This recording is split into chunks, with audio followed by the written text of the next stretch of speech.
ನಮಸ್ಕಾರ. ನನ್ನ ಹೆಸರು ಪ್ರಕಾಶ್. ನಾನು ಈಗಿರುವುದು ಚಿಕ್ಕಬಳ್ಳಾಪುರ. ಮೊದಲಿದ್ದು ಬೆಂಗಳೂರು ಟಿ ದಾಸರಳ್ಳಿಯಲ್ಲಿ. ನನ್ನ ವೃತ್ತಿ ಬಂದು ಕ್ಷೌರಿಕ ವೃತ್ತಿ. ನಾನು ಕ್ಷೌರಿಕ ವೃತ್ತಿಯಲ್ಲಿ ಕಳೆದ 15ರಿಂದ 20 ವರ್ಷಗಳಿಂದ ಇದೇ ವೃತ್ತಿ ಮಾಡ್ತಾಯಿದ್ದೀನಿ. ನಾನೊಬ್ಬ ಸಾಮಾನ್ಯ ಕ್ಷೌರಿಕ. ಆದರೆ ನನಗೆ ಕುಟುಂಬದಲ್ಲಿ ನಾವು 5 ಜನ ಇದ್ದೀರಿ. ಅದರಿಂದ ನಾನು ಬಿಗ್ ಬಾಸ್ಗೆ ಹೋಗಬೇಕನ್ಸ್ಕೊಂಡಿರೋದು ನನ್ನ ಕ್ಷೌರಿಕ ವೃತ್ತಿಯನ್ನು ತೋರಿಸಿ, ಆದರೆ ನಮ್ಮ ಕೌಶಲ್ಯ ವೃತ್ತಿಯನ್ನು ಇನ್ನೂ ಸ್ವಲ್ಪ ಚೆನ್ನಾಗಿ ಮಾಡಬೇಕು. ಅದೇ ರೀತಿ ನಮ್ಮ ಬಿಗ್ ಬಾಸ್ ಮನೆಯಲ್ಲಿ ಇದುವರೆಗೂ ಯಾರು ಕ್ಷೌರಿಕ ವೃತ್ತಿ ಮಾಡೋರು ಯಾರು ಹೋಗಿರಲಿಲ್ಲ. ಆದ್ದರಿಂದ ನಾನು ಕ್ಷೌರಿಕ ವೃತ್ತಿ ಮಾಡಿಕೊಂಡು ಆ ಬಿಗ್ ಬಾಸ್ ಮನೆಗೆ ಹೋಗ್ಬೇಕಂತ ಆಶಿಸ್ತಾ ಇದ್ದೀನಿ. ಆದ್ದರಿಂದ ದಯಮಾಡಿ ನನ್ನ ಬಿಗ್ ಬಾಸ್ ಆಡಿಷನ್ಗೆ ಸೆಲೆಕ್ಟ್ ಮಾಡಬೇಕೆಂದ ತಮ್ಮಲ್ಲಿ ಕೋರ್ತೇನೆ. ಅದರಿಂದ ನನಗೆ ಟೀಚರ್ ಸುದೀಪ್ ಸರ್ ಅಂದರೆ ತುಂಬ ಇಷ್ಟ. ಹಾಗೆಯೇ ನಮ್ಮ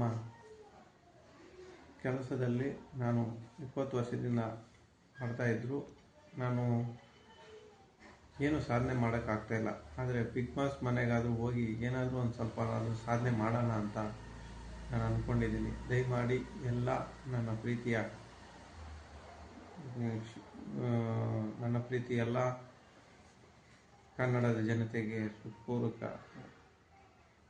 ಧನ್ಯವಾದಗಳನ್ನ ಹೇಳ್ತಾ, ಈ ಬಡವನ ಒಂದು ಆಸೆಯನ್ನು ಈಡೇರಿಸಬೇಕೆಂದು ಕಲರ್ಸ್ ಕನ್ನಡದ ವಾಹಿನಿಯ ಸಿಬ್ಬಂದಿಗೆ ಹಾಗೂ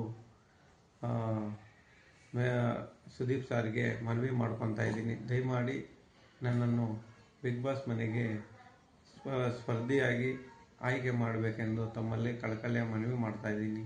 ಯಾಕಂದರೆ ನಾನೊಬ್ಬ ಬಡ ಕುಟುಂಬದಿಂದ ಬಂದವನು. ನನಗೆ 3 ಜನ ಮಕ್ಕಳಿದ್ದಾರೆ ಒಂದೇ ರೀತಿ.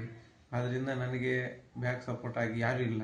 ನನ್ನಷ್ಟಕ್ಕೆ ನಾನು ಬೆಳೆದು ನನ್ನಷ್ಟಕ್ಕೆ ನಾನು ಇದು ಮಾಡಬೇಕಂದ್ರೆ ಒಂದು ವೇದಿಕೆ ಬೇಕು. ಆ ವೇದಿಕೆಯಲ್ಲಿ ನನ್ನನ್ನು ಎಲ್ಲ ಜನ ಗುರುತಿಸಿದರೆ ನನಗೆ ಅದೇ ಇದಾಗುತ್ತೆ. ಅದರಿಂದ ಆ ವೇದಿಕೆ ಯಾವುದಪ್ಪ ಅಂದರೆ ಬಿಗ್ ಬಾಸ್ ಮನೆ. ಆ ಬಿಗ್ ಬಾಸ್ ಮನೆಗೆ ನಾನು ಹೋಗ್ಬೇಕಂತೂ ನನ್ನ ಪ್ರೀತಿಯ ನನ್ನ ಮಕ್ಕಳು ಇಚ್ಛೆ ಹಾಗೂ ನನ್ನ ಹೆಂಡತಿ ಇಚ್ಛೆ ಎಲ್ಲರದು ಅದೇ ಇಚ್ಛೆ ಆಗಿರೋದ್ರಿಂದ ದಯಮಾಡಿ ಈ ಆಡಿಷನ್ಗೆ ನನ್ನನ್ನು ಕರಿಬೇಕಂತ ತಮ್ಮಲ್ಲಿ ಕೋರ್ತಾ ಇದ್ದೀನಿ.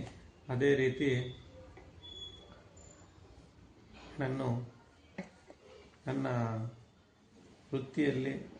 ವೃತ್ತಿಯನ್ನು ಯಾವ ರೀತಿ ಬೇರೆ ವೃತ್ತಿಯಲ್ಲಿ ಇದ್ದವರು ಆಗ್ಬೋದು, ನನ್ನ ವೃತ್ತಿಯಲ್ಲಿರೋರು ಬೇರೆಯವರೆಲ್ಲ ನನ್ನ ವೃತ್ತಿಯನ್ನು ಇದು ಮಾಡ್ತಾ ಇದ್ದಾರೆ. ಆದ್ದರಿಂದ ಆ ವೃತ್ತಿಗೆ ಇರೋ ವ್ಯಾಲ್ಯೂಸ್ನ